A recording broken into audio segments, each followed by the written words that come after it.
બનાસકાંઠા અને બનાસકાંઠાનું રાજકારણ હંમેશા ચર્ચામાં રહે છે, પરંતુ આ વખતે બનાસકાંઠામાં ચિત્ર અલગ જોવા મળ્યું અને બનાસના બેન ગેનીબેન ઠાકોરની આ વખતે ના ચાલી અને ભાજપ એ ક્યાંક ને ક્યાંક દરેક જગ્યાએ તાલુકા પંચાયત જિલ્લા પંચાયત બનાવી અને હવે આ સમગ્ર બાબતે એક સમયે ગેનીબેનની સાથે ચાલનારા સ્વરૂપજી ઠાકોર હવે શું કહી રહ્યા છે એની વિગતે ચર્ચા કરીશું। નમસ્કાર, હું છું ઉજ્જવલ અને આપ જોઈ રહ્યા છો નિર્ભય ન્યૂઝ। બનાસકાંઠાનું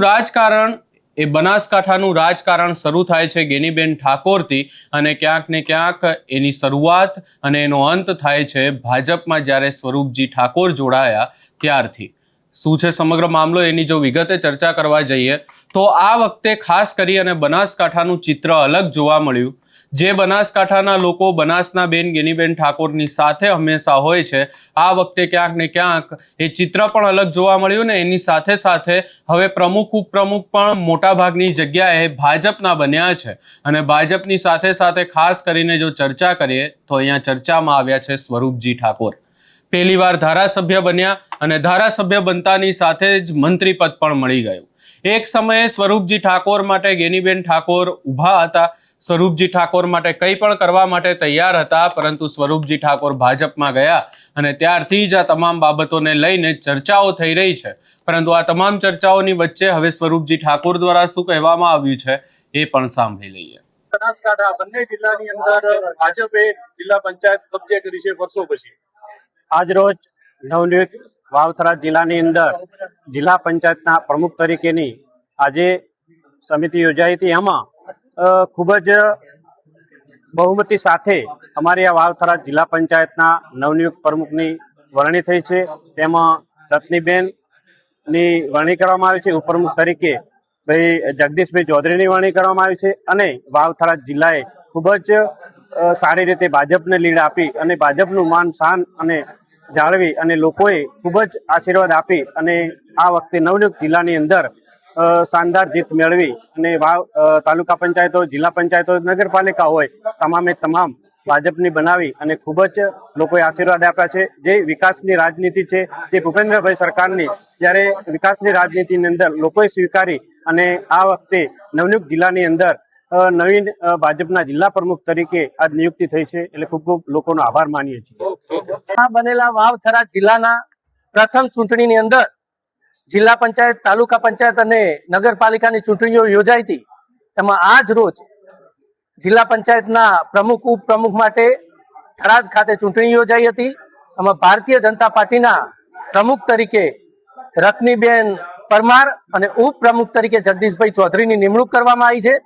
આ વાવ થરાદ જિલ્લાના તમામે તમામ મતદારો અને 18 આલમ અને 36 કોમનો ખૂબ ખૂબ આભાર માનું છું પ્રમુખ તરીકે કે આ નરેન્દ્રભાઈ મોદી સાહેબ અને ભૂપેન્દ્રભાઈ પટેલ સાહેબની આ વિકાસની રાજનીતિએ સ્વીકારી અને ભારતીય જનતા પાર્ટીના તરફેણમાં મત આપી અને આજે ભારતીય જનતા પાર્ટીના પ્રમુખ ઉપપ્રમુખ તરીકેની આ નવા બનેલા વાવથરા જિલ્લાના પ્રથમ પ્રમુખ તરીકેની જે નિમણૂક થઈ છે એ માટે રત્નીબેનને ખૂબ ખૂબ અભિનંદન આપું છું અને જગદીશભાઈને પણ ખૂબ ખૂબ અભિનંદન આપું છું।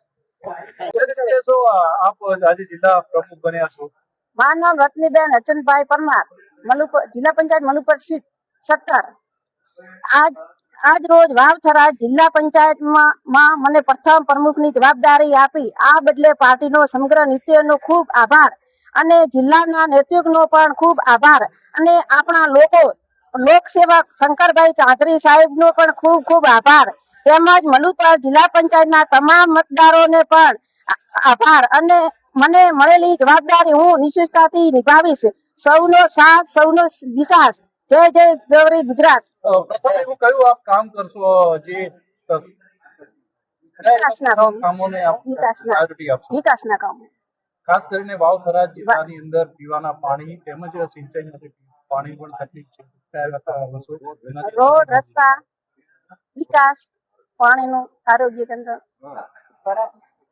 હવે બનાસકાંઠાના રાજકારણે કંઈક અલગ જ રંગ ધારણ કર્યું છે, કારણ કે બીજી તરફ જો ચર્ચા કરવા જઈએ તો જે ભાજપના પ્રદેશ પ્રમુખ છે જગદીશ વિશ્વકર્મા, તેમના દ્વારા ગેનીબેન ઠાકોરને લઈને જે નિવેદન આપવામાં આવ્યું હતું એ નિવેદનની પણ અનેક ચર્ચાઓ થઈ રહી છે અને એની સાથે સાથે હવે જે આગામી સમયમાં 2027ની ચૂંટણી આવવાની છે, આ 2027ની ચૂંટણી પહેલા કોંગ્રેસની તૈયારીઓ પણ ચાલુ થઈ ગઈ છે અને આ તમામ ચર્ચાઓ, તમામ તૈયારીઓની વચ્ચે હવે એ જોવાનું રહેશે કે આગામી સમયમાં શું ભાજપ એ કોંગ્રેસ ઉપર ભારે પડી શકે છે કે પછી ગેનીબેન ઠાકોર કંઈક નવો દાવ રમશે.